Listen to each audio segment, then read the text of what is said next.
ஜெப ஆவியாரினை நிரப்பிடுமே, ஜெபிக்க எனக்கு கற்றுத் தாருமே,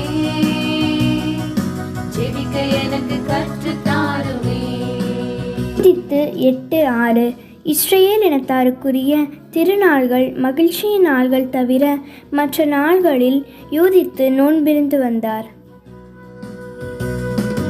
நோன்பிருந்து யூதித்து ஜெபித்தது போல் ஜெபிக்க எனக்கு கற்றுத் தாருமே,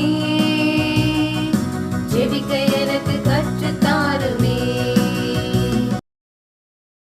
தந்தை, மகன், தூய ஆவியானவரின் பெயராலே ஆமென். Praise the Lord Jesus Christ.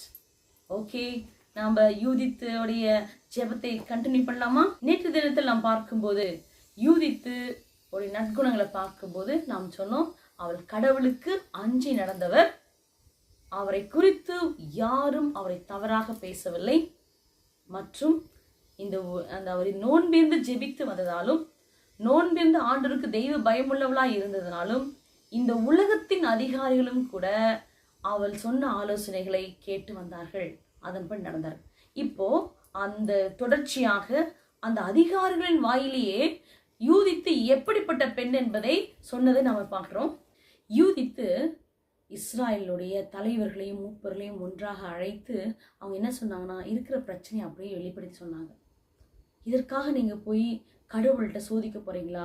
எல்லாமே அதை பத்தி நான் பார்த்தோம் போன இந்த வீடியோல.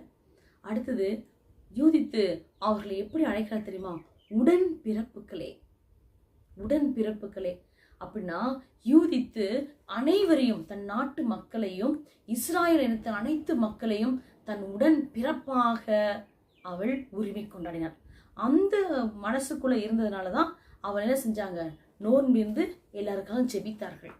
இப்போ இது எல்லாம் சொல்லி முடித்த பிறகு, ஆண்டு இதுவரையும் இஸ்ராயல் மக்கள் நடத்திட்டு வந்த விதத்தை எல்லாம் சொல்லிவிட்ட பிறகு, இப்பொழுது 8ஆம் அதிகாரத்துல 28ஆம் வசனத்துல தலைவர்கள் ஒருவரான ஊசியா சொல்வதை நாம் கேட்போம்.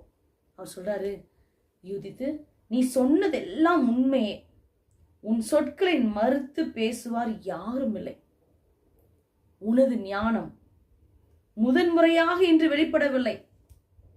என்ன புரியுது அப்படின்னா, எல்லா காலகட்டத்திலும் யூதித்தை அவர்கள் ஒரு ஆலோசனையாளராக அவர்கள் கருதினார்கள்.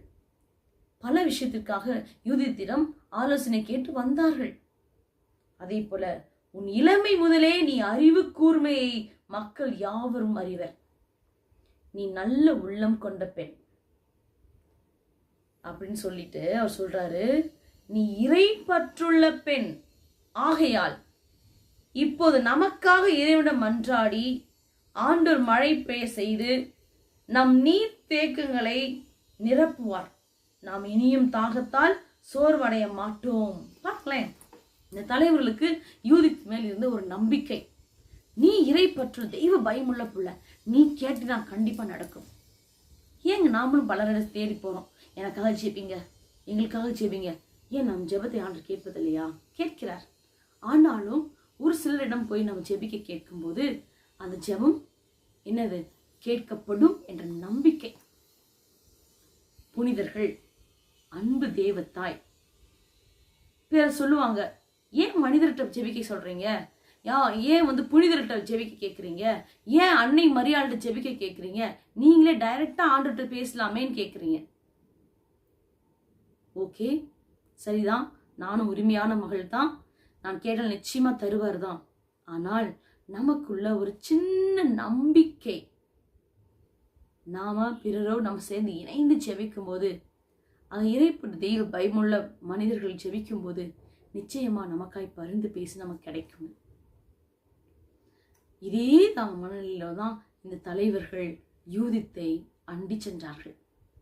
இதை யூதித்து தன் பொறுப்பாக ஏற்றுக்கொண்டாள்.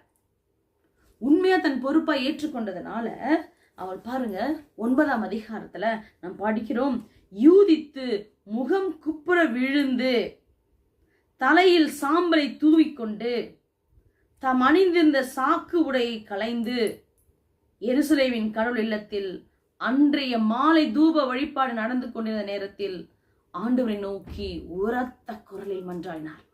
அவர் மன்றாட்டு என்ன தெரியுமா? அருமையான ஜெபங்க. நம் அனைவரும் ஜெபிக்க வேண்டிய ஒரு ஜெபம் என்னன்னு பார்க்கலாம். ஒரு பெண்ணாகிய எனக்கு, ஒரு கைம்பெண்ணான எனக்கு ஆண்டவரே வலிமையை தாரும். இந்த போரில் ஜெயிக்க, என் மக்களை காப்பாற்ற, விடுதலை கொடுக்க எனக்கு வலிமை தாரும் என்று சொல்லி ஜெபிக்கிறார். 9ஆம் அதிகாரம் 11வது இறைவார்த்தை. உமது வலிமை ஆள் எண்ணிக்கையை பொறுத்ததன்று, உமது ஆற்றல் வலிமை வாய்ந்தோரை பொறுத்ததன்று. நீர் தாழ்ந்தோரின் கடவுள், ஒடுக்கப்பட்டோரின் துணைவர், நலிவுற்றோரின் ஆதரவாளர், கைவிடப்பட்டோரின் காவலர், நம்பிக்கையற்றோரின் மீட்பர். ஆண்டவரின் புகழ்ச்சிகளை எடுத்து கூறி அவள் மன்றாடி தமக்கு தேவையானதை ஆண்டிடம் வெளிப்படுத்தினார். இந்த ஜெபத்தின் வல்லமையை தான் நாம் பார்க்கிறோம். அவர் தனிமையில யாரும் அவங்க கூட எந்த போர் வீரனோ யாரும் வராமையே நேரா போய் யூதித்து ஒலோபெரினை சந்தித்து அவரிடம் பேசி அவருடைய கூடாரத்துக்குள்ள இருந்து அவருடைய இதில் தொங்கிட்டு இருந்த படுக்கையில் தொங்கிட்டு இருந்த வாளை கொண்டு அவர் தலையை 2ஆக வெடித்து அந்த தலையை தூக்கிட்டு வந்து ஜெயித்து இஸ்ராயல் மக்கள் அனைவரையும் காப்பாற்றினார். இதாங்க யூதித்துடைய வல்லமை. ஸோ யூதித்துக்கு கொடுக்கப்பட்ட ஆசீர்வாதம் வலிமை, அழகு, ஞானம், இறைப்பற்று எல்லாவற்றையும் பிறருக்காக பயன்படுத்தினார். தன் நாட்டு மக்களுக்காக, தன் இனத்த மக்களுக்காக பயன்படுத்தினார். இதற்காக நாமும் ஜெபிப்போமா? ஆண்டவரே, நீர் எங்களை ஆசீர்வதித்திருக்கீங்க, திறமைகள் கொடுத்திருக்கிறீங்க, நல்ல பெற்றோரை கொடுத்திருக்கிறீங்க, எங்களுக்கு தேவையான எல்லாவற்றையும் நீங்க அளித்திருக்கிறீங்க.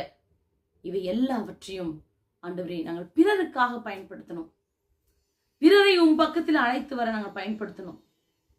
இதில் பெருமை கொள்ளவோ இல்ல தன்னலம் தேடவோ எனக்கு எந்த விதத்திலுமே எனக்கு உரிமை இல்லை என்பதை உணர்ந்து யூதித்தை போல எங்கள் நாட்டு மக்களுக்காக, எங்கள் இனத்தவருக்காக, பிறருக்காக நாங்கள் செபிக்க எங்களுக்கு வரம் தாரும் என்று சொல்லி கண்களை மூடி செபிப்போமா? நன்றி ஆண்டவரே. ஒரு அருமையான எடுத்துக்காட்டை எங்களுக்கு யூதித்தின் மூலமாக நீங்க கொடுத்திருக்கிறீங்க. யூதித்து தனக்கு கொடுக்கப்பட்ட அனைத்து வரங்களையும் கொடைகளையும் தனக்கு கொடுக்கப்பட்ட எல்லா திறமைகளையும் ஆண்டவரே பிறருக்காக, பிறரின் நன்மைக்காகவே பயன்படுத்தினார். எங்களையும் எடுத்து பயன்படுத்துங்கப்பா. இந்த உலகில், மாயமான இந்த உலகில் சோர்ந்து போக வைக்கிற ஆவிக்குள்ள வாழ்கிற பிள்ளைகளை ஆண்டவரே உமது பிள்ளைகளாக மாற்ற எங்களை எடுத்து பயன்படுத்தும். அவர்களுக்காக செபிக்கிறோம். நாங்கள் கண்ணீரோடு நோன்பிருந்து எங்களை வருத்தி செபிக்க எங்களுக்கு கற்றுத்தாங்கப்பா. நோன்பிருந்து செபித்து இதோ தீயவனின் அனைத்து தாக்குதலில் இருந்தும் காப்பாற்ற எங்களுக்கு உதவி செய்யுங்க. எங்களை பலப்படுத்துங்க, எங்களை பயன்படுத்துங்க, எங்களை ஆசீர்வதிங்க. எங்களை ஒப்பு கொடுக்கிறோம். அன்பு தெய்வத்தாயே, மாதம்மா எங்களுக்காக தொடர்ந்து பரிந்து பேசும். யோசேப்பே எங்களுக்காய் பரிந்து பேசும். அனைத்து வானதூதர்களே, புனிதர்களே எங்களுக்காக பரிந்து பேசும். ஆமென். God bless you. Thank you, Jesus. Ave Maria, Ave Maria. Like பண்ணுங்க, சப்ஸ்கிரைப் பண்ணுங்க, ஷேர் பண்ணுங்க.